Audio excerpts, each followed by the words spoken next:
मैं time table क्या है। अब टाइम टेबल जो मैंने सेट किया है वो मैंने इस तरह से सेट किया है कि कुछ ऐसे बच्चे होते हैं जो साथ साथ अपनी जॉब भी कर रहे होते हैं और साथ साथ तैयारी कर रहे होते हैं, और कुछ ऐसे होते हैं बच्चे जो सिर्फ और सिर्फ सीएसएस पर रिलाई कर रहे होते हैं।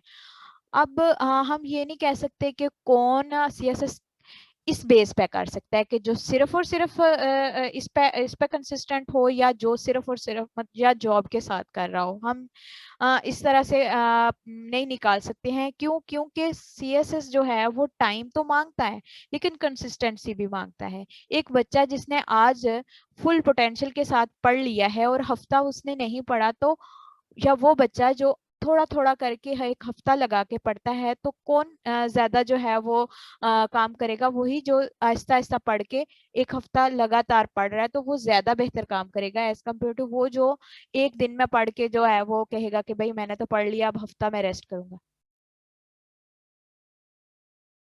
ठीक है। तो इस तरह से है।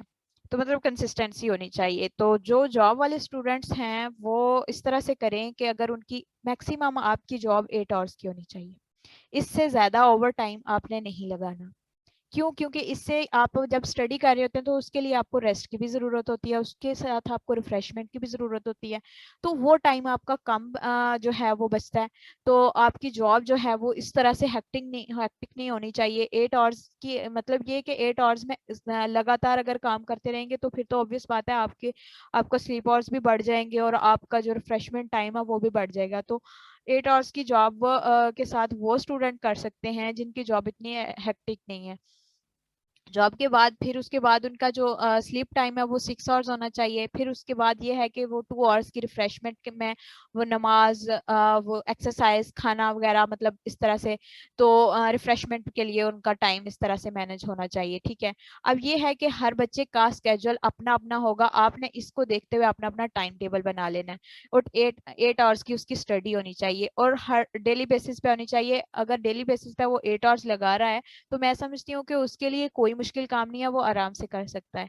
उसके साथ साथ वो स्टूडेंट्स हैं जो सिर्फ और सिर्फ सीएसएस पे कर रहे हैं। तो अब ये है कि ये साइंटिफिकली प्रूव बात है कि आप लगातार इस तरह से 16 घंटे 20 घंटे मतलब नहीं पढ़ सकते। मैक्सिमम भी अगर आप पढ़ते हो कंसिस्टेंसी के साथ तो आप 12 घंटे जो है वो फुल पोटेंशियल के साथ पढ़ते हो। उसके ऊपर जितने आवर्स होते हैं वो यही है कि आपके ऊपर से गुजर रहा होता है, आपके माइंड में उस तरह से जो है वो नहीं बैठ रहा होता। तो जो भी स्टूडेंट सिर्फ और सिर्फ सीएसएस के ऊपर काम कर रहे हैं तो उनका ये है कि उन्होंने अपनी हेल्थ का ख्याल रखना है।